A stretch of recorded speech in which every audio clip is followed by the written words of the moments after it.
Assalamualaikum warahmatullahi wabarakatuh. Nama saya Siti. Uh, untuk memenuhi tugas Wastatistika Bisnis ini, saya akan menjelaskan pengolahan data ini, ketiga variabel ini menggunakan SPSS 26. Oke, kita langsung aja ya.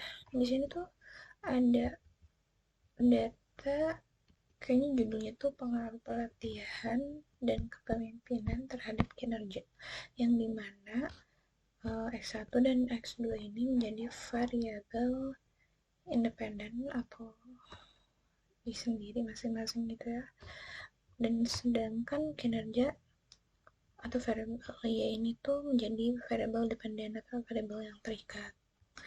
Nah oke, langsung aja.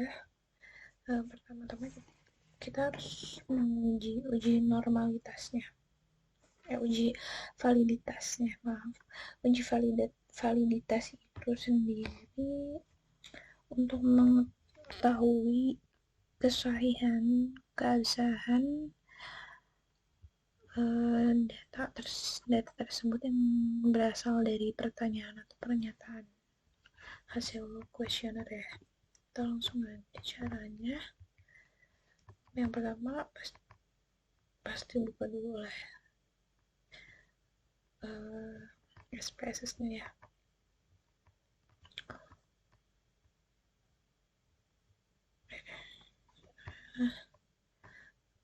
Masukin.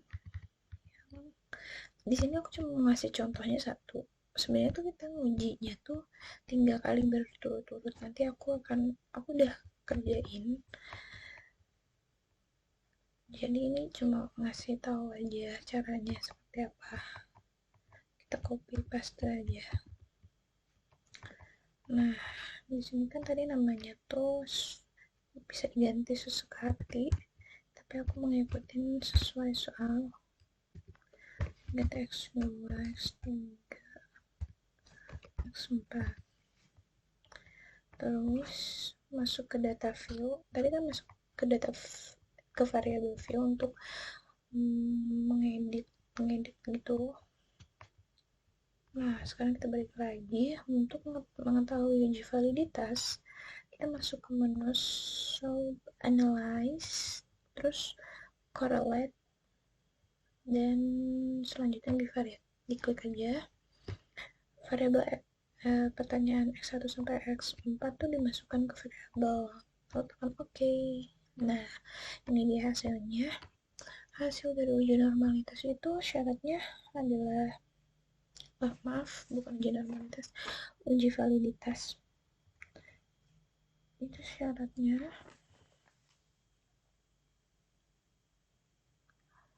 apabila sig 2 child ini tuh hasilnya di bawah 0,5, maka data tersebut akan dinyatakan valid. Tapi di sini kebanyakannya sih udah valid, cuman ini ya ada beberapa yang belum valid. Nah, untuk itu kan untuk variabel pertama pelatihan. Terus selanjutnya tuh dikerjain juga kepemimpinan, sama caranya kayak tadi. Nah, hasilnya itu kayak gini. Ada yang nggak valid juga di atas 0,5 ya.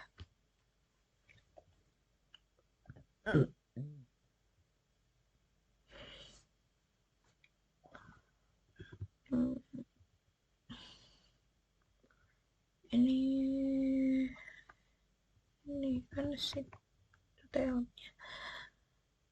ada yang lebih dari 0,5, tapi nggak apa-apa, baik kan. Dan di variabel kinerja pun sama pengerjaan kayak tadi. Sekarang kita masuk ke uji reliabilitas. Uji reliabilitas ini untuk apa sih? Uji reliabilitas ini untuk mengetahui konsistennya data tersebut dapat digunakan di penelitian yang lain atau sejenisnya apa tidak. Nah, tapi sebelum melakukan reliabilitas ini, kita harus menguji dulu uji validitasnya. Karena kalau datanya tuh sudah valid, maka akan auto reliable.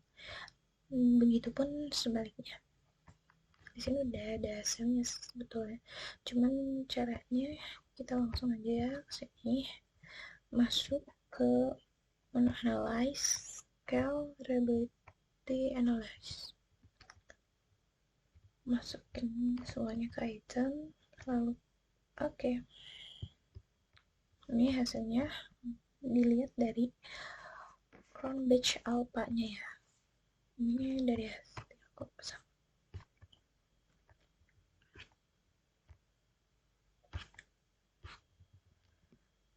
Cronbridge Alpha-nya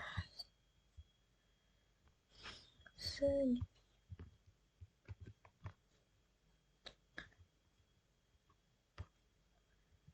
Ini kok beda ya?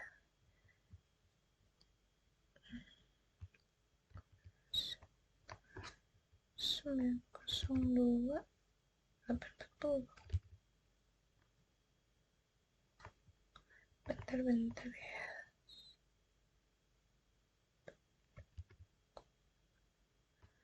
Mungkin tadi ada error ya. Kita delete dulu ini.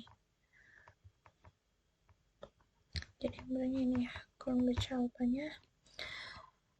Di sini bisa dilihat Cronbridge Alpha dari variabel pertama itu 0,84 ya.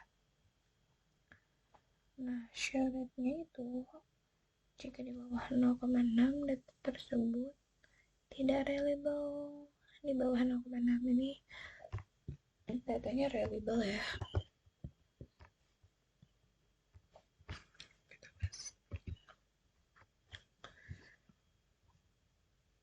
Nah, ini untuk variabel kepemimpinan di bawah 0,6 ya, soalnya minus, dia nggak reliable. Tapi penasaran juga sih, aku mau coba masukin aja, siapa tahu aku salah tadi. Kita kontrol yuk.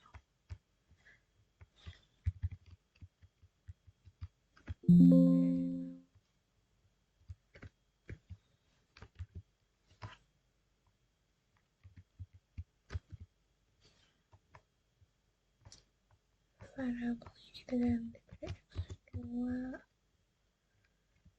x2 x3 dan x4. Balik lagi data view, kita ke analyze, scale, reliability, analyze, blocks, masukin ke item. Oke. Hasilnya masih tetap satu, berarti emang datanya nggak reliable. Oke ya. Dan sekarang aku mau masuk ke uji asumsi klasik. Uji asumsi klasik ini pada data cross section.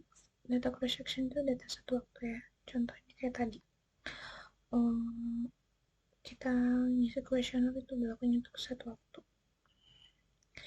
Nah, di uji asumsi klasik ini menghasilkan praduga yang bersifat blue atau Bayes linear unbiased estimator.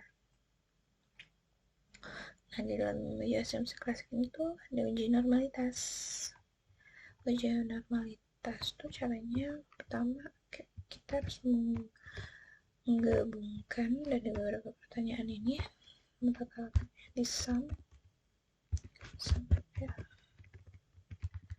biar kita tahu hasil data dari variabel pertama atau pelatihan itu berapa.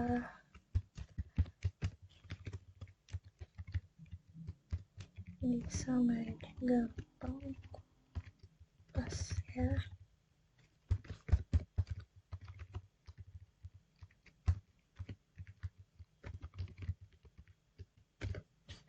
Nah, sekarang kita punya data X1 berapa, X2 berapa, dan Y berapa. Sorry. Pasti 1, 2, 3 karena dia ada rumusnya. Kalau dia nggak di pasti 2, 3 dia bakal nge-ref. Jadi rapper. Jadi sekarang kita udah punya data X1 berapa, X2 berapa, dan Y juga berapa. Sekarang dari hasil itu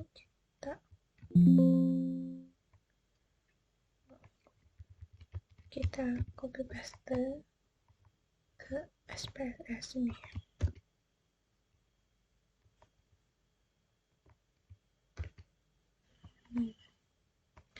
Kita ganti namanya jadi X1, X2, dan Y.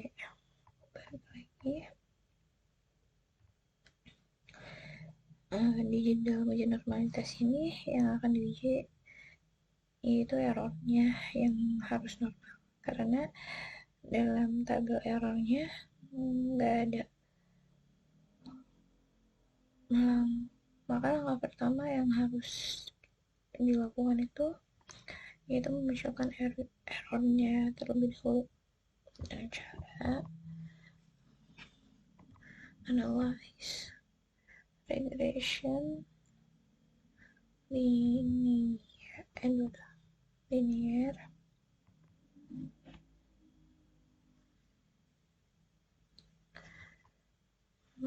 masukkan sesuai ini ya, variabelnya independen, kan mereka independen.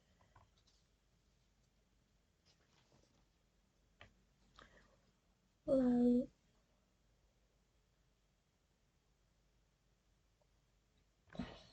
klik save. Di sini residualnya jadi unstandardized. Lalu klik continue, klik OK. Setelah ini muncul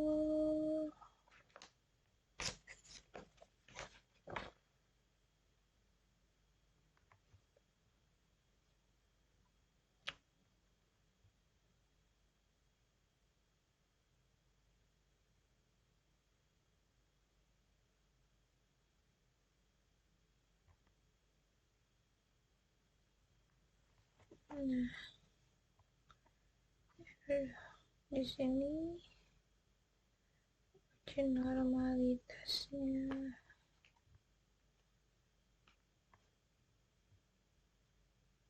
kita bisa lihat di di sini kan udah muncul ya data resnya, tuh udah muncul. Terus kita masuk ke analyze non parametric, mana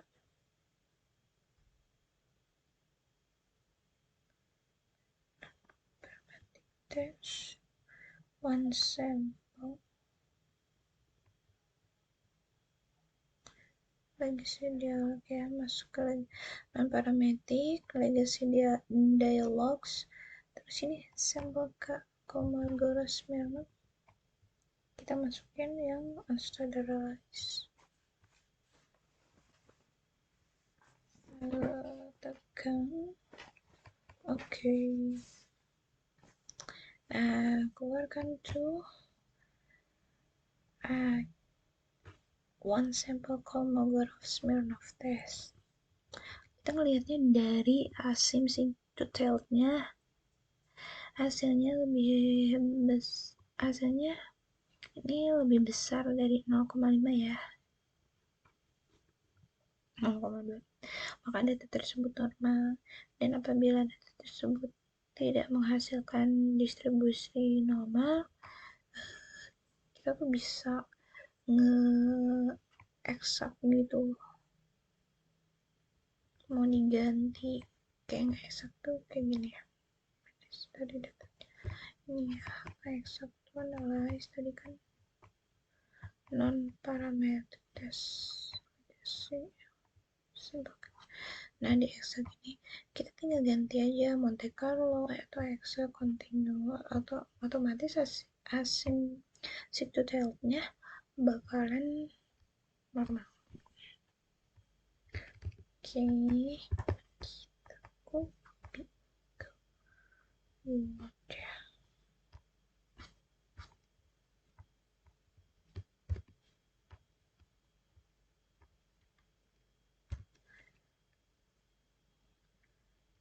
Uji normalitas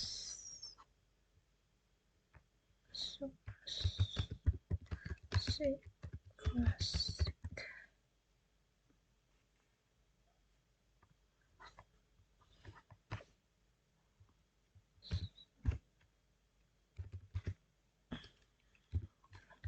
Itu kan 2 tadi 3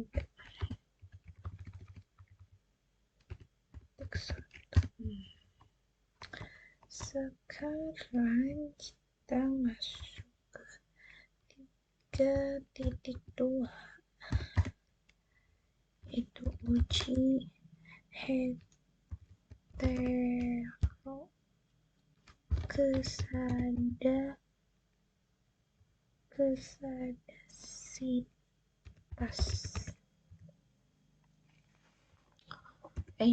Uji heterokesadasitas ini bertujuan untuk menguji apakah dalam model regresi terjadi ketidaksamaan varian dari residual satu pengamatan ke pengamatan lain.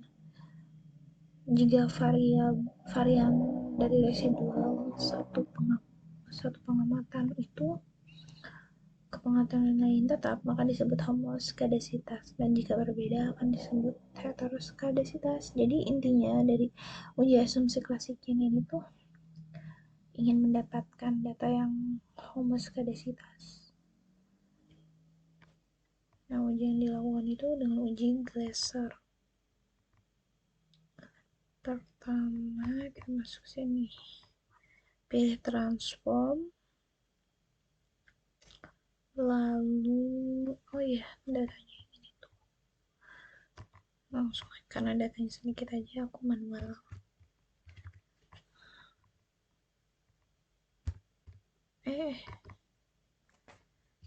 Sorry.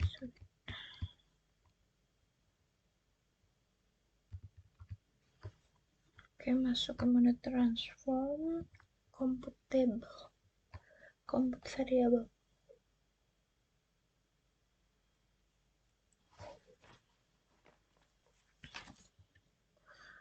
Muncul dialog ini ya, compute variable. Selanjutnya pada kotak target variable ketik ABS dapat basi, klik all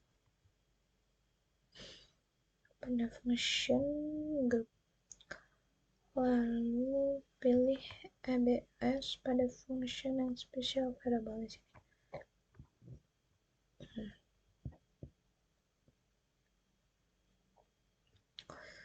Dimasukin ya, lalu masukin standardized-nya, klik OK.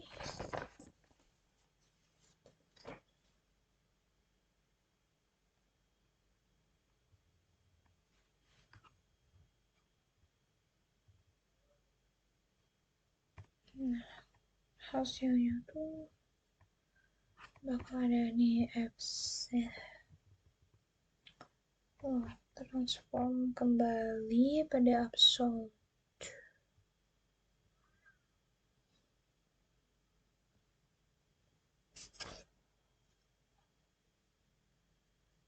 Kita lakukan logaritma natural sama seperti langkah yang tadi ya, hanya ada perbedaan pada menu function and special variable. Logaritma.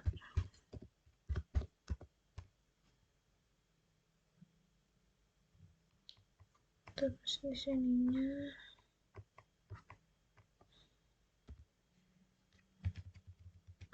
ini ln, ini kita hapus dulu ya.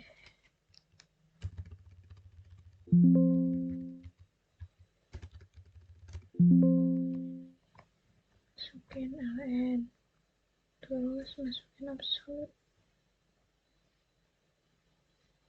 masukin absolut.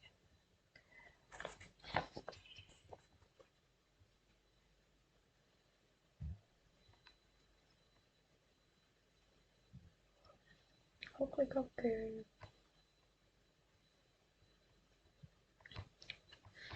Nah, sekarang masuk ke analyze regression linear, lalu ya ini turunkan, masukkan logaritma,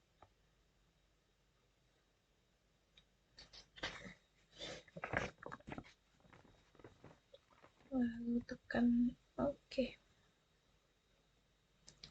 Nah, di sini untuk tahu uji heteroskedasitas itu kita lihatnya kemana ya?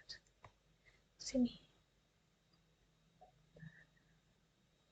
Kita coba lihat tabel outputnya koefisien dengan variabel logaritma berperan sebagai variabel dependen. Berdasarkan output di atas ketahui, nilai sigma itu untuk x1 21,7 0,21, untuk x2 nya 0,144. Karena nilai sigma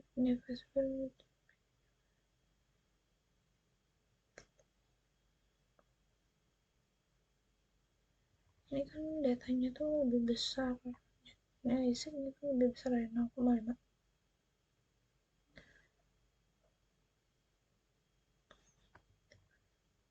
Kayaknya datanya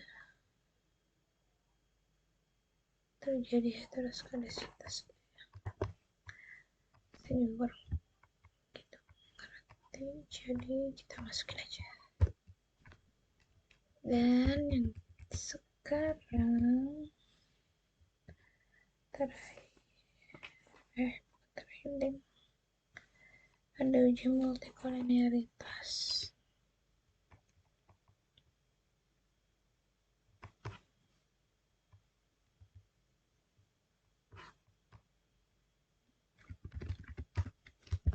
Uji koliniaritas. Caranya yaitu kita masuk ke regression,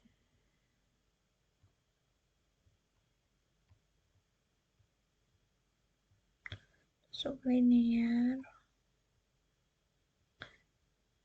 kita balikin lagi ya si variabelnya ini, lalu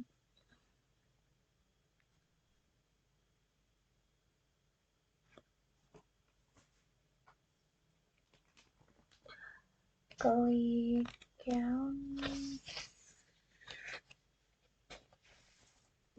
statistik, lalu tentang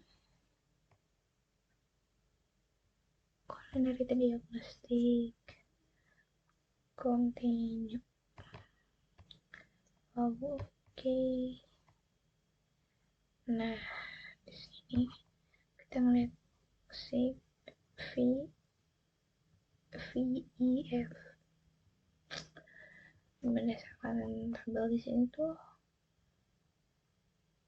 nilai variabel x1 nya sama ya dengan x2, lebih kecil dari 10, maka mengacu pada dasar pengambilan keputusan dalam uji multikolinearitas dapat disimpulkan bahwa tidak terjadi multikolinearitas dalam model regresi ini. Ini ke sini.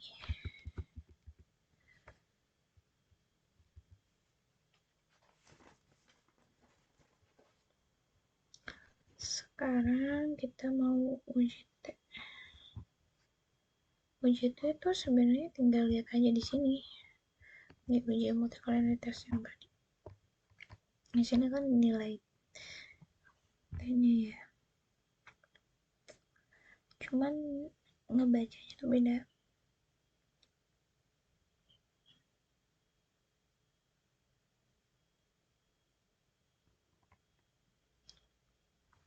Kalau uji F itu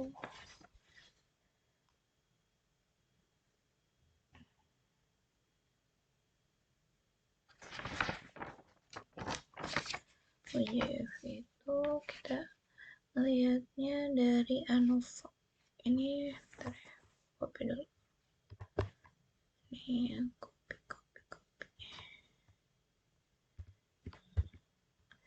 UJT lihat di sini. Ini multikolinearitas. Lihat di sini. Ini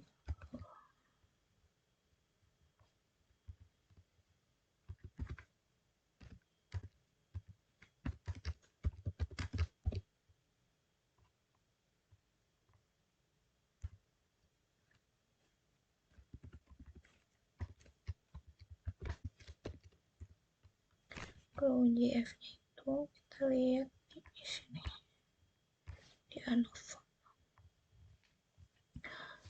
Nih ketahui nilai Z-nya itu 10, ya, karena nilai Z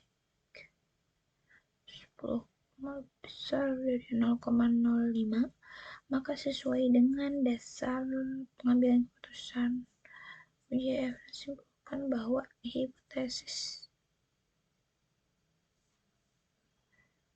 itu masih belum diterima kayaknya secara simultan, kurang berpengaruh,